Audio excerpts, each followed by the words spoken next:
안녕하십니까. 예, 수익을 말하다 시간이 돌아왔습니다.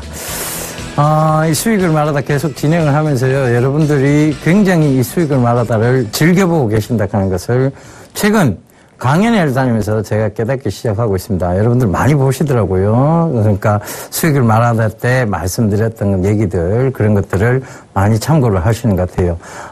그래서 좀 더 열심히 해야 되겠다, 이런 생각을 하면서 오늘 또 출연에 마음을 다잡고 이 자리에 섰습니다. 날씨가 아침, 저녁으로는 굉장히 좀 쌀쌀하고요. 점심 때는, 덥습니다. 그래서, 늘 겉옷을 좀 챙겨 다니시는 버릇을 들이시면, 건강에 조금 더 좋을 것 같습니다. 그래서, 주식도 역시 우리가 건강하게 잘 먹고 잘 살기 위해서 하고 있는 일이라는 것. 그렇다면 건강 먼저 챙기시는 습관 꼭 좀 들이셨으면 좋겠습니다. 예, 오늘도 시장 얘기부터 좀 하고 넘어가도록 하겠습니다. 시장이요, 오늘 좀 급등세가 나왔다가 장 후반으로 들어서면서 상승폭을 많이 반납했습니다. 오늘 한때 코스피가 거의 2000포인트 선 부근까지 올라갔었어요. 그랬는데, 즉, 장 막판에는 이 상승폭을 다 반납을 해버렸죠. 그래서, 오늘 일봉을 잠깐 체크를 해보겠습니다. 결국은 이렇게 보자면 오늘, 고가가 1994포인트.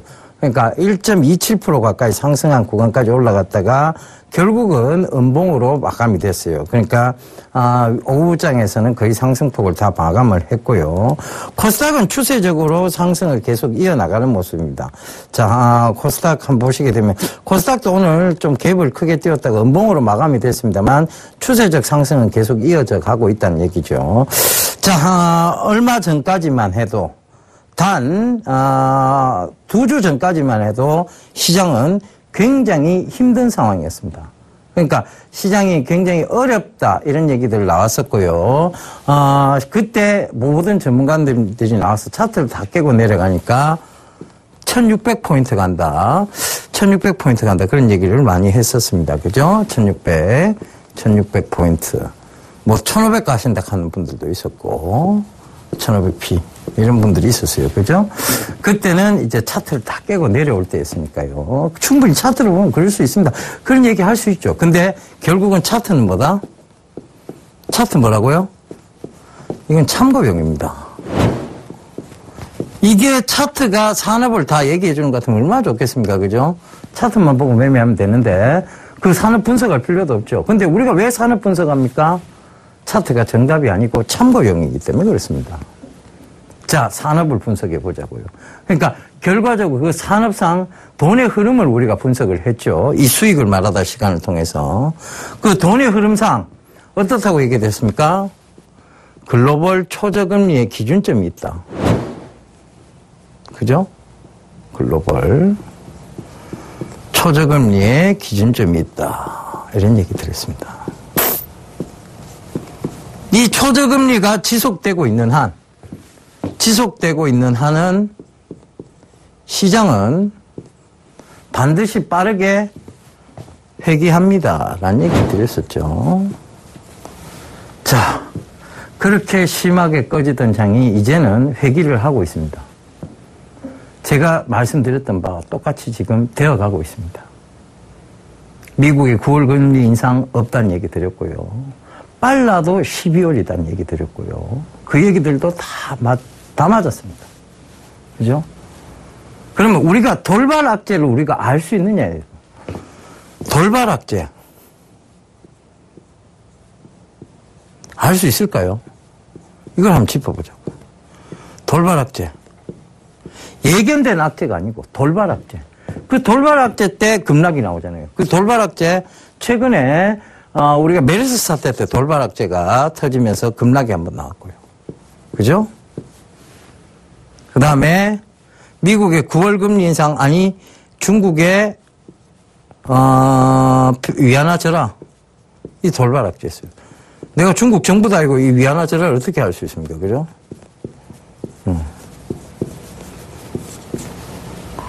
그로 인해서 경기 둔화 우려, 그 다음에 미국의 9월 금리 인상, 이런 얘기들이 쏟아져 나면서 추풍낙엽 떨어지지 시장은 내려갔습니다. 그런데 결국은 제가 글로벌 초저금리의 명확한 기준점을 잡고 계시면 된다. 그렇다면 시장은 빠르게 회귀를 할 것이다는 얘기 드렸었죠. 결국 지금 시장은 또다시 2000포인트 부분까지 올라가 버렸습니다. 코스닥은 700포인트를 지금 또 목전에 눈앞에 두고. 자, 그러면 이제 그러면 회귀 어느 정도 회귀했습니다. 이 다음 장이 중요하잖아요. 그죠? 지금까지는 그럼 맞아왔고, 자, 과거 점쟁이, 과거 맞춘 거 필요 없습니다. 앞으로 미래가 어떨 것인가에 대한 부분들을 우리가 또 짚어보자고요. 그러면 뭐가 지금 악재가 있으며, 돌발 악재 티 나올 것들은 또 뭐가 있으며, 또 그리고 우리가 그런 악재에 반응을 할 수 있느냐? 반응을 어차피 못해요. 이미 돌발 악재가 튀어나왔을 때는 급락이 나오고 난 다음입니다. 그걸 시장에서는 해석을 하죠. 근데 이런 돌발 악재를 이용하는 세력이 있습니다. 뭐냐? 바로 선물로 선물 시장 가지고 현물을 조정합니다. 제가 얘기 드렸죠. 왜 이런 현상이 지속되느냐. 왜 계단식으로 이렇게 올라왔다가 폭포수처럼 확 떨어져 버리고 또 계단식으로 올라왔다가 폭포수처럼 떨어지고 왜 또 계단식으로 올라왔다 폭포수처럼 떨어지냐. 왜 이 장이 형성될까? 왜 이런 박스권을 형성해가면서 올릴까라는 얘기를 드리고 있습니다. 어차피 다시 들어 올릴 거면 여기까지 왜 빼느냐에 대한 부분입니다. 그 얘기 드렸었잖아요. 왜 예전에는 buy 사서 and hold 지고 가야 된다. 그죠? 지금은 이 시대에서 buy 사서 and 똑같아요. 여기까지는. 그 다음이 다릅니다. 홀드가 아니고 밸런싱입니다.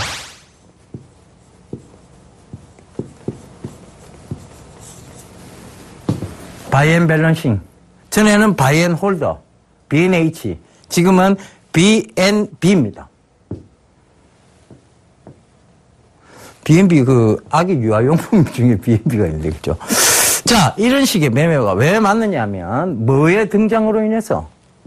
바로 파생상품의 등장으로 인해서. 그렇다는 얘기를 이 수익을 말하다 통해서 여러분들께 다 드렸던 얘기입니다. 파생상품이 극도로 많이 늘어났어요. 예전에는 위로, 주구장창 위로만 배팅을 하다가 이제는 밑으로 배팅하는 시스템을 다 둔 거예요. 선물, 옵션, ELW, ELS, 뭐 이런 모든 파생 상품들이 주식 선물, 그죠? 이런 것들이 등장하면서 공매도, 대차거래, 이런 모든 것들이 등장하면서 파생 상품이 늘어나니까 결국은 예전에 바이 앤 홀드 방식보다는 지금은 시대가 바뀌어서 바이 앤 밸런싱이 맞다는 얘기를 드렸었습니다. 그래서 위에서는 좀 때리고 밑에서는 다시 모으고 위에서는 때리고 밑에서는 다시 모으고 이렇게 돼 가고 있는 이유는 파생상품의 극대화 때문에 그렇습니다. 그래서 이런 현상을 우리가 파생상품이 현물을 흔드는 시장, 더 큰 현물 시장, 작은 파생시장이 파생시장은 현물 시장에 비해서는 작습니다. 그죠? 작은 파생시장이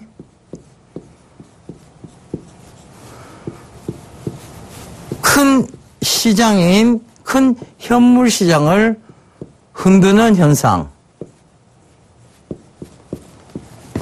시장을 끊임없이 흔들어 제끼는 현상. 이런 현상을 뭐라고 얘기 드렸습니까? 웩더독. 꼬리가 몸통을 흔들다는 이 얘기입니다. 꼬랑댕이 잡고 몸통을 흔든다는 얘기예요. 강아지 꼬랑댕이 잡고 몸통을 한번 들어보세요. 손을 확 물어볼 겁니다. 그죠? 근데 외국인들이 이런 짓을 지금 하고 있어요. 어디? 대한민국 시장에서. 그래서 제가 도입되어야 된다고 얘기 드렸던 것이 바로 토빈 텍스였습니다. 토빈세. 한국형 토빈세. 미국의 제임스 토빈이라는 학자가 단기성 한머니 자금에 대해서 과세해야 됩니다라고 해서 만들어진 게 토빈 텍스죠. 그 토빈 텍스 지금 중국이 도입하려고 하고 있습니다. 우리는요? 우리는 왜 도입 안 합니까? 우리는 왜 도입 안 합니까? 우리나라가 이 토빈세 왜 도입하지 않을까요? 그들 이유가 나오죠. 외국계 자금들이 한꺼번에 유출, 즉 이탈이 일어날까 봐에 대한 두려움 때문이라 얘기를 합니다. 그럼 중국은요? 중국은요, 더 이상 외국인들이 장난치는 걸 놔두지 않습니다. 외국인들이 공매도 이런 거에 대해서 공매도 세력까지 조사하겠다라고 막 나섰습니다. 그죠?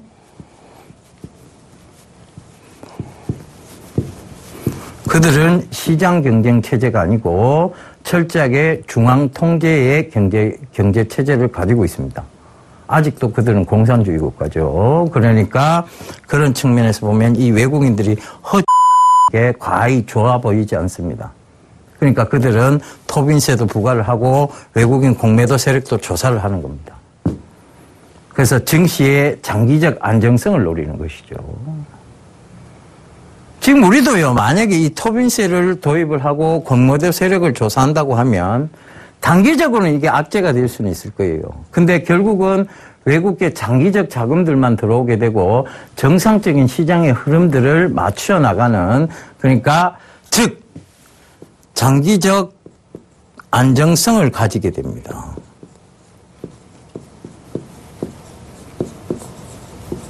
근데 왜 하고 있지 않느냐? 외국인의 자금 이탈이 급속도로 이루어져서 증시의 자금이 사라질까 봐. 거래대금조차 사라질까 봐. 근데 그건 기우예요, 어디까지나. 정말 우리나라가 기업 가치가 있고, 그렇게 되면 증시는 또다시 올라오겠죠, 그죠? 글로벌 초저금리 상태도 유지되고 있으니까 또다시 올라올 겁니다. 근데 이런 부분들 때문에 구더기 무서워 장을 못 담그고 있습니다. 장을 담가야 그 장으로 해서 잘 발효된 장으로 해서 국도 해먹고요, 반찬도 해먹고 할 텐데 구더기 생길까봐 장을 못 담그고 아예 밥 안 먹겠다는 얘기하고 똑같은 거예요. 이거 뭔가 잘못됐다는 얘기죠. 그래서 저는 하루속히 금융당국이 사실은 이 토빈 텍스를 좀 도입했으면 하는 생각이 듭니다. 외국인들 더 이상 짤짤이판 이거 보고 싶질 않아요, 사실은. 외국인들이 매수 들어오면 장은 올라가고 외국인들이 매도가 나오면 장은 빠지고 그들이 선물 갖고 먼저 매수해놓고 현물 갖고 조정하고 또 선물 갖고 매도 먼저 해놓고 현물 갖고 조정하는 이런 짤짤이판. 그들이 현금 인출계 같은 역할을 해주고 있는 우리나라 시장. 이런 것들이 저는 정말 너무나도 억울합니다. 그래서 안 그랬으면 좋겠어요. 그냥 이런 토빈 텍스를 통해서 장기적인 안정성을 좀 가져갔으면 좋겠습니다. 근데 그게 안 된다는 거죠. 그죠? 그래서 글쎄요, 우리나라 어떤 최근에 신문기사를 보니까 금융이 어느 정도 수준이냐면 아프리카의 가나 수준하고 비슷하다는 얘기를 합니다.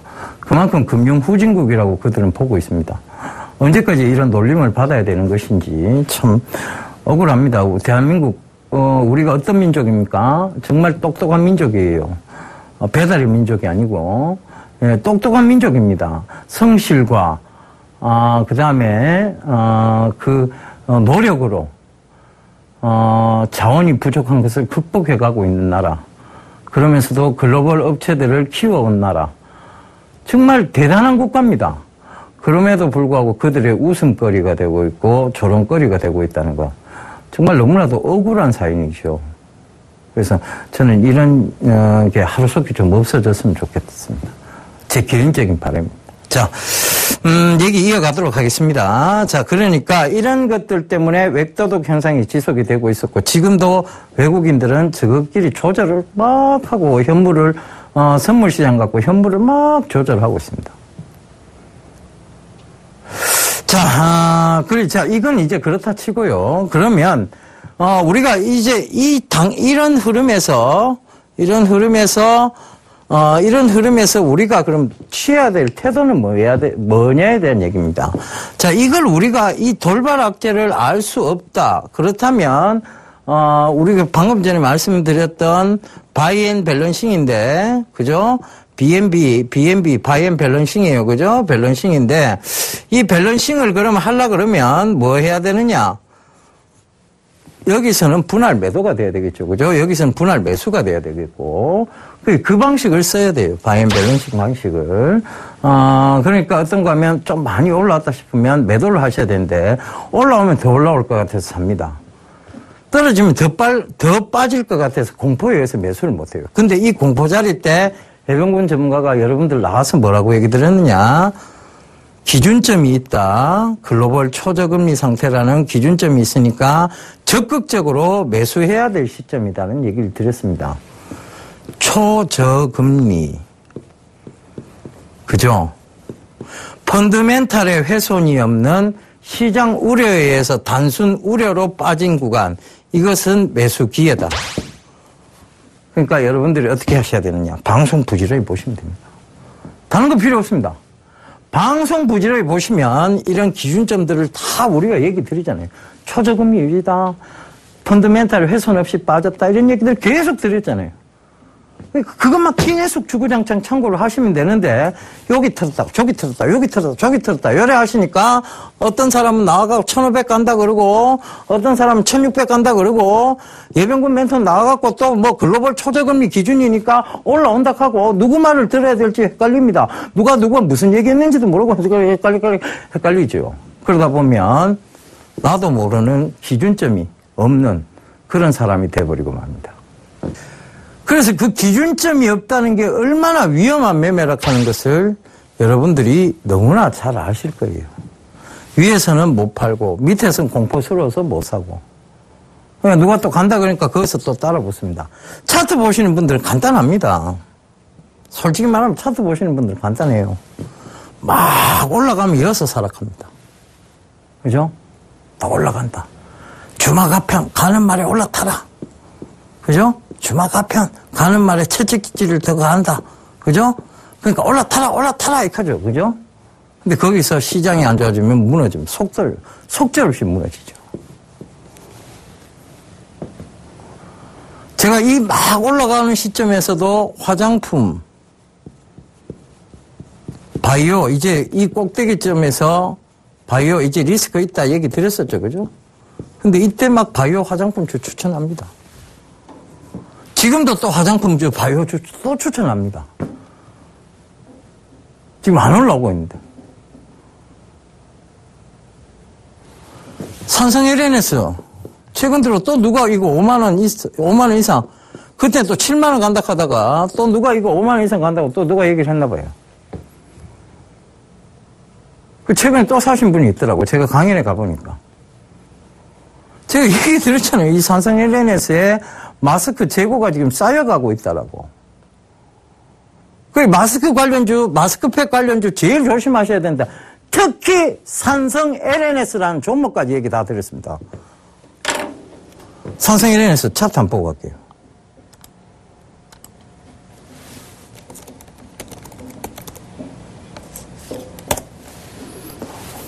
오늘도 7% 빠졌습니다. 오늘도. 급락이 나왔어요. 7%.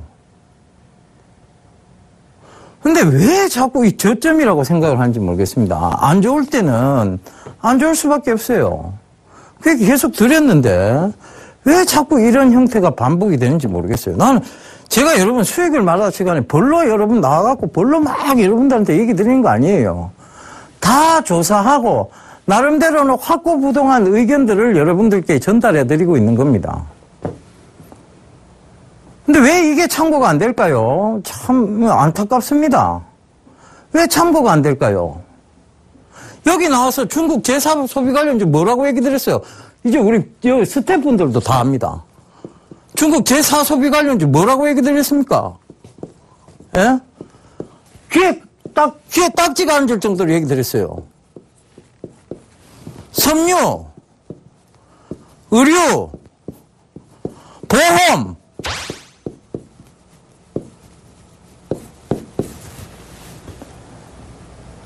특히 균형성 섬유 보시라고. 나노 섬유 이런 거. 저희 가족분들하고 몰빵 들어가 있는 종목이 FTN이었어요. 이 FTN이 한번 보자고요. 지금 3일 내내 급등 나오고 있습니다. 주식 집중 투자하셔야 된다고 얘기 드렸죠. 중장기 매매해야 된다고 얘기 드렸죠. 3일 내내 급등 나오는 동안 한 번도 매도하시라고 사인 드린 적도 없습니다. 지금 수익이 이제 25%를 넘어가고 있어요. 집중 투자해서 이만큼 25% 넘어가니까 수익 금액이 커집니다.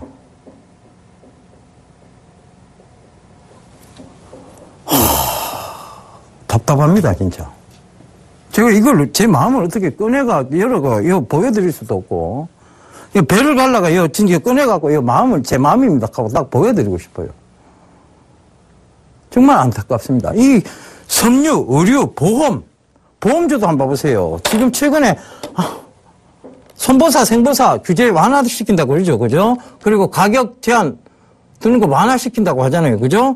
하나 손해보험 한번 보세요. 지금 신고가 가고 있습니다. 계속. 삼성생명 이제 10만 원 뚫었어요. 그 강조드렸던 종목군들.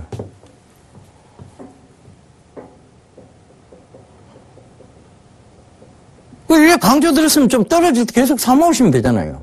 FTN에도 마찬가지였고. 왜 이런 걸 하나도 안 보고 있다가 오늘 이제 공개방송 여니까 오늘 FTN이 지금이라도 따라가도 됩니까?를 물어보고 있습니다. 강조드릴 때는 뭐 하셨다가?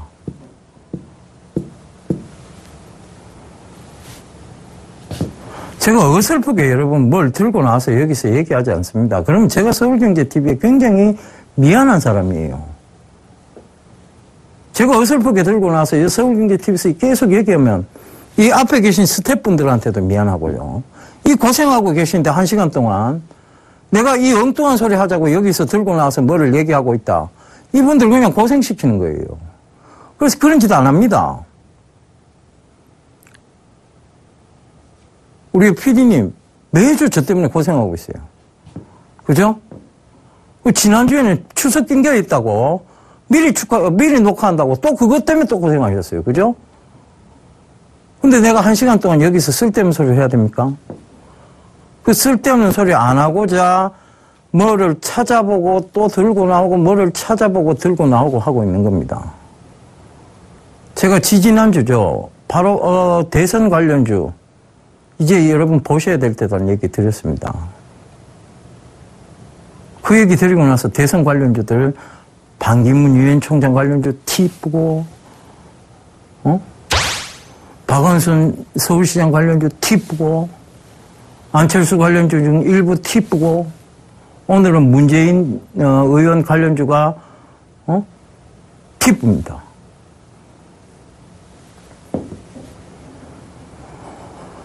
제가 그때 움직임이 있을 거라는 얘기를 어떻게 맞췄을까요? 이제는요, 시기적인 부분입니다. 대선이 얼마 남지 않았어요. 이제 2년 앞으로 다가온 겁니다.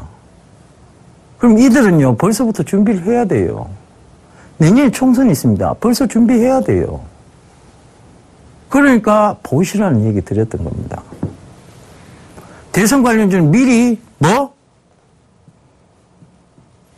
우리 PD님이 다 기억을 하시네. 선점해야 된다. 선점. 선의 취득한 자가 점유권을 행사하는 법률학적 용어로 따지면 선점의 의미는 선의 취득한 자가 점유권을 행사하고 선의 취득한 자가 행사를, 즉 권리를 행사할 수 있는 그것을 우리가 선점이라고 얘기를 합니다. 먼저 선자, 점유할 때의 점자입니다. 그러면 그 선점의 의미가 굉장히 중요하다고 얘기 드렸어요. 미리 타놓고 있으시면 된다. 다른 거 없다. 대선 관련주는 급등이 나오고 난 다음에 눌림목에 들어가면 늘 속는다. 그러니까 급등이 나오기 전에 여기서 타놓고 이 근처에서 타놓고 있으면 된다.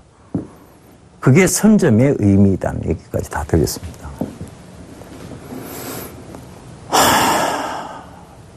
더 이상 어떻게 얘기를 드려야 될까? 어떻게 얘기를 드려야 될까요? 그죠? 저렴이 오실까봐 제가 쇼를 하면 했습니다. 생쇼. 그죠? 그러니까 이렇게 좀 참고를 해보세요. 그러니까 이 법률학적 용어까지 우리가 다 설명해 가면서 여러분들께 얘기 다 드리는 거예요. 우리 감독님 앞에서 굉장히 뻘쭘해 하십니다. 제가 이거 몇 번 했다고. 예. 예. 카메라를 제대로 보지도 못하고 계시네. 예. 그러니까 결국은 이런 종목들이 선점해서 올라오고 있는 이유가 그거라는 얘기입니다. 예. 꼭 좀 참고해 보셨으면 좋겠습니다. 자, 시장 얘기 마저 하고 가도록 하겠습니다. 자, 그러면 앞으로 튀어나올 돌발 악재가 뭐 있느냐를 한번 살펴보죠. 돌발 악재. 악재가 될 만한 게 뭐 있느냐. 자. 미국, 아메리카. 10월 금리 인상에 대한 얘기들이 슬슬 나왔습니다. 그죠? 근데 요 얘기 없어졌습니다. 왜? 지표가 안 좋게 나왔어요. 똑같은 기사인데도 고점에서의 지표가 불안정하게 나오면 경기 둔화라고 해석을 하고, 똑같은 얘기인데 저점에서의 지표가 안 좋게 나오면 얘들은 어떻게 해석하느냐. 야, 금리 인상이 뒤로 늦춰질 것이다.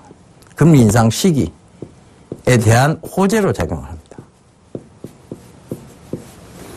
그러니까 이제 시장에 대해서 우려가 10월 금리 인상도 없다는 얘기입니다. 빨라야 12월이라는 얘기. 제 말이 정확하게 맞아떨어지죠. 그죠? 그 다음에 유럽. 제일 문제되는 피그스 국가. 돼지들. 스. 포르투갈이 총선이 있었죠. 대장. 피그스의 대장. 지금 기존 집권당이 이겼습니다. 재집권했습니다. 얘들은 그래도 그리스만큼 나쁜 애들은 아니에요. 그죠? 얘들은 어느 정도 양심은 있습니다. 빼째락하지는 않았어요. 그죠? 포르투갈이 승리를 했어요. 포르투갈의 기존 집권당이 승리를 했습니다. 그럼 이 사태는 지금 유럽의 위기는 없다는 얘기예요. 잠잠해진다는 얘기입니다. 그리스 알렉시스 치프라스가 다시 재집권하는 상황입니다. 자, 이 피그스는 어찌됐든 돼지들 끌고 가고 있습니다. 누가? 브리테인, 영국하고, 저머니, 독일하고, 젊은이, 그죠? 독일하고, 비지들이 끌고 가고 있습니다. 비지가 돼지들을 끌고 가고 있습니다. 그러니까 이런 상황이에요. 그러니까 지금 여기서 나올 수 있는 것은 리스크는 없어요. 2년 뒤 이 피그스의 국가 쪽에서 얘기들이 이제 튀어나올 만한 상황이 생깁니다. 상처를 그냥 덮어놨기 때문에 썩어 들어가고 있겠죠. 지금도. 그러니까 2년 뒤인데 그 2년 뒤에 유럽 재정위기, 즉 붕괴에 대한 우려가 아마 세계 글로벌 금융위기가 다시 한번 글로벌 위기감이 다시 불어오는 그 해가 될 것입니다. 그래서 지금 선거 기간 중에는 어찌됐든 글로벌 초저금리는 유지되고 있다. 왜? 유럽은 이 비지가 돼지들을 끌고 가기 위해서는 LTR로, 즉 LTR로 계속해야 됩니다. 마리오 드라기가 집권 기간 동안 계속해야 돼요. 왜? 이때까지 이것들 살려놓으려고 이 비지를 쪼았어요. 그런데 갑자기 아이고 나도 모르겠다. 비지 너가 알아서 해라. 피그를 끌고 가든 말든 돼지들 끌고 가든 말든 이렇게 안 합니다. 마리오 드라기는 어찌됐든 인자한 미소를 가지고 앙겔라 메르켈을 설득하고 그죠? 그렇게 하면서 끌고 갈 거예요. 그러니까 지금 이 상황이 계속 이어지고 있는 한은 유럽 리스크 없다는 얘기입니다. 미국 리스크도 12월 달까지는 일단은 안 나온다는 얘기예요. 그죠? 그러니까 외국인들이 매수 방향으로 돌아서고 있는 겁니다. 시장이 확 정리가 되시죠? 여기 딱 뜨니까 다다다다닥 정리가 되실 거예요. 그죠? 정리를 하셔야 됩니다. 그래야 기준점이 잡혀야 내가 지금 하고 있는 투자가 마음적으로, 심리적으로 안 불안할 수 있습니다. 그럼 들고 갈 수 있겠죠. 그죠? 그러면 국내 시장에서의 악재는 없느냐에 대한 부분입니다. 국내 시장. 지금 이제 뭐예요? 어닝 시즌입니다. 어닝 쇼크가 많을까요? 어닝 서프라이즈가 많을까요? 어닝 쇼크가 많습니다. 왜? 아직은 국내 경기가 크게 좋지는 못합니다. 근데 최근에 보면 블랙 프라이데이, 그죠? 블랙 프라이데이. 한국형 블랙 프라이데이, 그죠? 블랙 프라이데이. 그 다음에 개소세 인하, 그죠? 개소세 인하. 이 부분들이 시장에서 좋게 작용을 하면서 시장, 즉 경기 회복에 대한 신호탄이 점점 나오고 있다는 얘기죠. 개별 소비세 인하인데 나는 별로 산 게 없는데, 개소세 인하 때문에 지금 차가 잘 팔리고 있대. 개소세 인하 때문에 골프 회원권이 잘 팔리고 있대. 개소세 인하 때문에 지금 고가의 제품들이 잘 팔리고 있대. 서민하고는 상관없는 얘기입니다. 서민하고는 무관한 얘기죠. 왜? 개별 소비세 인하가 특정 고가품에 대한 개별 소비세를 깎아주는 것, 즉 인하를 해주는 게 개소세 인하의 목적입니다. 그러니까 제가 얘기 드렸잖아요. 마늘밭에 숨겨졌던 5만 원짜리, 지하실에 숨겨졌던 5만 원짜리에 돈의 가치를 희석시키지 않기 위해서 경기 부양책이 나오면 그 돈의 가치 희석이 되니까 그걸 희석시키지 않기 위해서 먼저 내보낸 것이 개소세 인하다. 그러면 올해 말에까지 개소세 인하가 끝나고 나면 다음 해부터는 뭐가 나올 수 있다? 강력한 경기 부양책이 나올 수 있다. 뭘 하기 위해서? 선거에서 승리하기 위해서.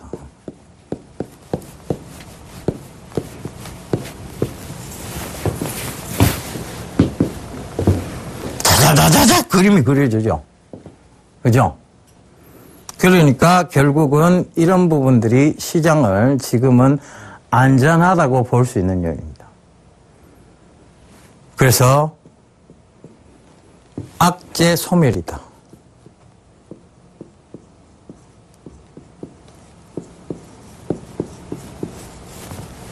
점진적 상승이 예상된다. 어닝 쇼크가 나오더라도 네, 주식은 지금 현재의 가치보다는 미래의 가치가 더 중요하니까.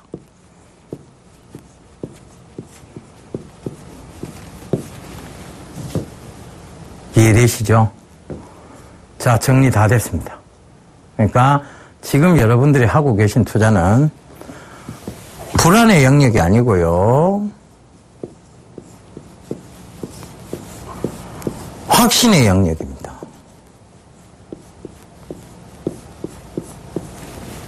아시겠죠? 자, 이렇게 정리를 해드리겠습니다. 자, 그러면 우리가 지금부터 살펴봐야 될 것은 이제 두 번째 시간입니다. 뭐? 선점해야 될 두 번째 시장에 대한 얘기를 드리겠습니다. 선점. 뭐가 선점이 중요하다고 얘기했습니까? 정치권, 대선주.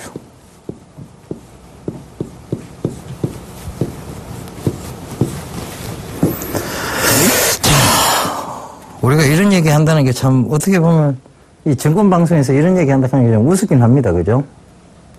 자, 이 고귀하신 분들의 성함들을 한번 적어보겠습니다.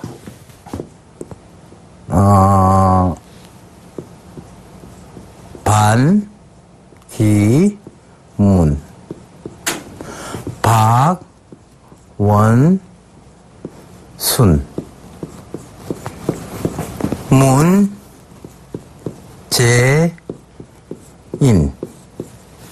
그 다음에 김무성, 안철수. 대강 다 나왔나요? 대선에 거론되고 있으신 분들 거의 다 대강 다 나왔네요. 그죠? 반기문, 박원순, 문재인, 김무성, 안철수. 예. 네. 누가 섭섭하신 분들이 계시 싶은데, 누가 섭섭해 하실까요? 자, 오세훈 원장, 오세훈 전 시장님. 뭐, 이래 되면 이제 김문수, 경기도지사까지 얘기 다 나와야 됩니다. 그죠? 전 경기도지사 얘기까지 다 나와야 되는데, 자, 여기서 우리가 한번, 살펴봐야 되겠습니다. 이제 전 2011년도로 돌아가 보겠습니다. 2011년도. 백투더 퓨처 2011년도. 뻥! 탁 튀겼습니다. 그죠? 그때, 지금 야권에서의 문재인 후보와 그 다음에 지금 현재 대통령신 박근혜 후보와 박빙의 싸움을 펼쳤습니다. 근데 그때 대선 관련주 중에요. 문재인 후보 관련주가 많이 갔겠습니까? 박근혜 후보 관련주가 많이 갔겠습니까? 둘 다 아니었습니다. 제일 많이 간 거는 안철수 의원 관련주였습니다. 왜? 이 두 사람은 이미 시장에서 대선 후보로 많이 거론됐던 분이고요. 이분은 전혀 새로운 그러니까 새로운 인물이었어요. 신선한, 프레시한 이 인물이었습니다. 이게 맞겠죠. 지금 그런 프레시한 인물이 누굽니까? 굉장히, 신선하다, 새롭다, 이런 인물. 이분이죠. 그러면 지금도 마찬가지죠. 요번 대선은요, 어찌됐든 이분이 출마를 하든 안 하든, 이분도 출마 안 했어요. 이분이 출마를 하든 안 하든, 지금 이런 분들의 종목들이 가는 게 아니고요. 새로운 신선한 인물의 이 종목의 종목들이 갈 확률이 높습니다. 제일 높죠. 그래서, 자, 한번 보자고요. 최근에 급등세가 나왔던 게 바로 이 반기문 총장의, 제가 뭐부터 간다고 얘기 드렸습니까? 인맥 관련주부터 간다고 얘기 드렸죠. 그죠? 인맥 관련주부터 간다고 얘기 드렸습니다. CCS 보성파워텍이 대표적인 인맥 관련주인데요. 자, 제가 2주 전에 이 정치권 테마주 간다라고 얘기 드렸는데, 그때부터 CCS가 어떻게 움직였는지, 자, 한번 보자고요. 거래 정지까지 오늘 걸렸어요. 너무 급등세가 나와서. 자, 2주 전이면요. 자, 우리가 대충 잡아도 한 9월 중순 잡으면 되겠네요. 그죠? 9월 18일 뭐 이런 이쯤 잡아도 될 것 같고 600원도 안 했던 종목입니다. 500원대에 있었던 종목이에요. 최근에 960원까지 튀어올랐습니다. 단기간에 2배가 올랐어요. 보성파워텍은요. 그럼 보성파워텍. 이 반기문 유엔 총장의 동생이 부회장으로 있는 회사죠. 그죠? 자, 9월 한 18일 잡아보자고요. 이 3,000원대에 있던 회사가 지금 최근에 4,700원, 3,000원 초반이었어요. 이것도. 3,100원, 3,090원 이래 할 때. 그게 4,000 지금 700원까지 올랐어요. 단기간에 50%가 올랐습니다. 그러니까 전혀 새로운 새로운 인물의 종목이 먼저 갔다는 얘기예요. 그 다음 강력한 대선 후보가 누가 있습니까? 박원순, 그 다음에 안철수, 문재인, 김무성 이런 관련주가 있죠. 자, 박원순 관련주도 한번 보자고요. 박원순 관련주하고 이 반기문 유엔 총장 관련주하고 중복되는 것이 휘닉스 소재입니다. 인맥적으로 보면 중복돼요. 휘닉스 소재입니다. 이 휘닉스 소재를 한번 보자고요. 휘닉스 소재도요. 지금 9월 18일 정도에서 보자면 한 2,000원 미만이었어요. 그러다가 1,620원까지 갔습니다. 이제 시작입니다. 이것도. 어떻게 보면. 선점했는 분들은 크게 수익 봤을 거고요. 단기간에 50% 이상 뛰어 올랐습니다. 자, 그 다음. 안철수 의원 관련주 중에 푸른 기술이라고 있습니다. 이 푸른 기술은 제가 수익을 말하다 시간에도 설명을 드렸어요. 푸른 기술 한번 보세요. 9월 18일 날 정도로 따지자면 이쯤입니다. 5,300원대, 5,000, 저가가 5,100원 할 때인데 오늘 종가가 9,500원입니다. 미래산업은요. 뭐같이 올랐습니다. 이런 참 어떻게 보면 같은 회사 그죠? 적자 지속 회사인데도 불구하고 지금 이게 300원대 있던 종목이 최근에 700원까지 갔죠. 9월 18일 날 기준으로 보면 360원 뭐 이래 했던 종목입니다. 그게 727원까지 갔어요. 지금도 575원입니다. 그럼 문재인 대통령 관련주 중에 대표적인 종목이 있죠. 우리들 제약, 우리들 휴브레인이 있는데 우리들 제약도 오늘 6.5% 되는 급등세가 났고요. 우리들 휴브레인이라고 있습니다. 자, 9월 18일 날로 따지자면 여기입니다.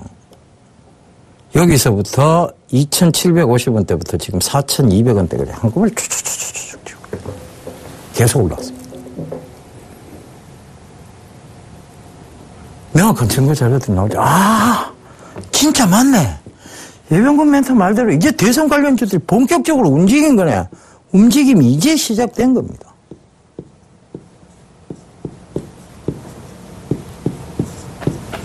이걸 언제까지 해먹느냐?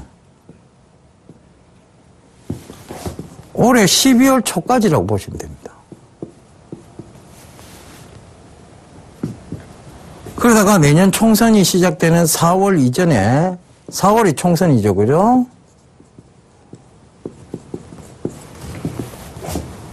2월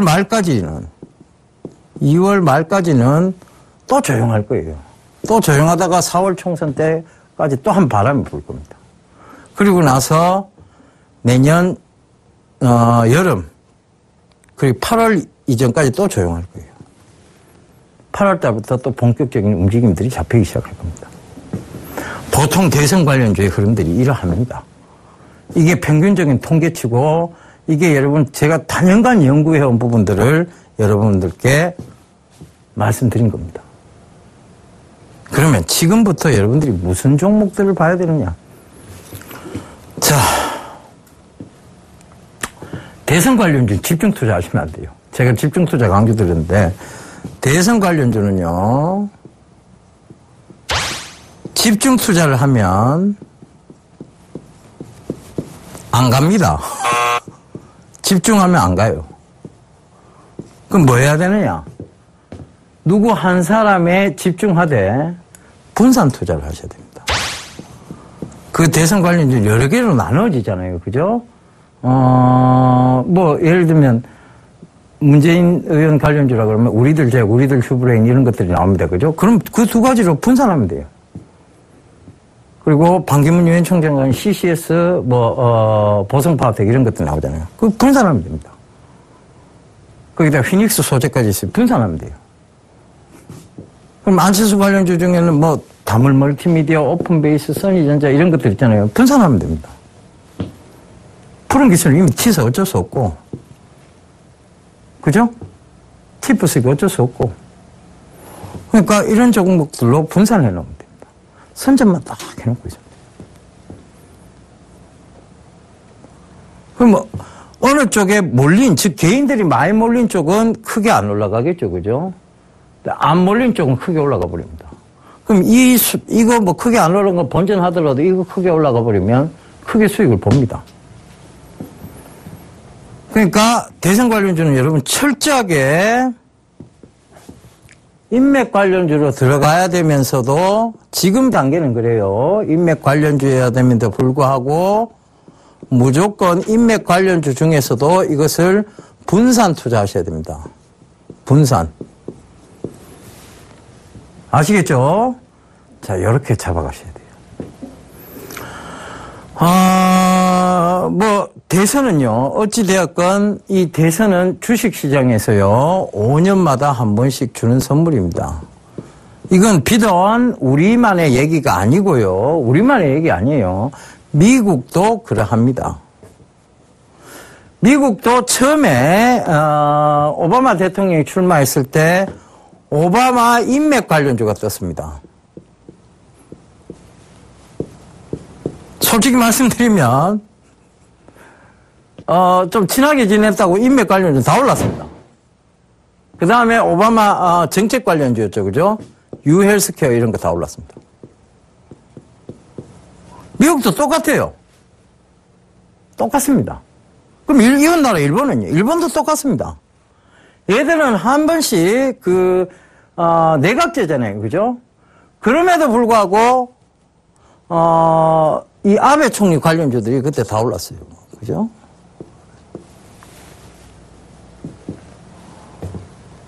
이거는 우리만 이런 게 아니에요. 다른 주식이 존재하는 모든 나라, 모든 국가들의 공통된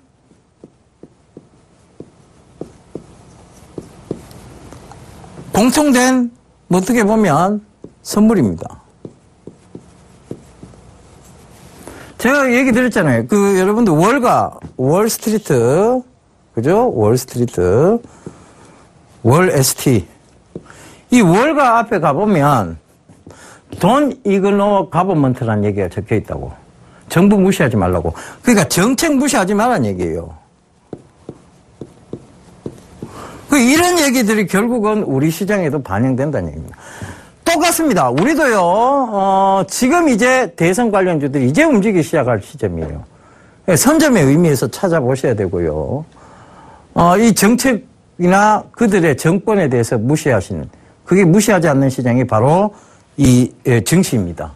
그래서 제가 늘 말씀드렸던 게 뭐냐면 이 대선은 5년마다 한 번씩 여러분들께 주는 선물이다. 이런 얘기를 드렸었죠. 그러니까 꼭 좀 참고를 해보십시오.